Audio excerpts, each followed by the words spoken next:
প্রত্যেকেরই মুখে যদি কালো দাগ থাকে তাহলে প্রত্যেকেই কিন্তু একটু হকচকিয়ে ওঠে এবং প্রত্যেকেই চায় আমার স্কিনটা নির্মল থাকুক। মুখে যাদের কালো দাগ তাদের জন্য বলবো, আমি অবশ্যই তাদেরকে বলবো প্রত্যেক দিন কিন্তু এটা নিয়ে মানুষের একটা টানাপোড়েন থাকে।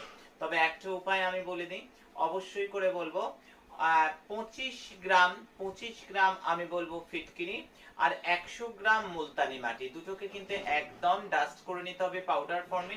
আর তারপর জল দিয়ে প্রত্যেক দিন নয়, আমি বারবার করে বলবো সপ্তাহে 3 থেকে 4 দিন, সপ্তাহে 3 গ্যাপ দিয়ে দিই বা 3 দিন মানে এমনও নয় আজ কাল পরশু এরম না, আজ হলো তো 2 দিন বাদ দিয়ে একদিন, আবার আজ কাল হলো তো একদিন বাদ দিয়ে একদিন, 20 মিনিট করে মেখে রেখে তারপর যদি জল দিয়ে ধুয়ে নেওয়া হয় তাহলে ভীষণ ভীষণ কিন্তু কালো দাগ ওঠাতে মারাত্মক একটা কার্যকরী উপায়।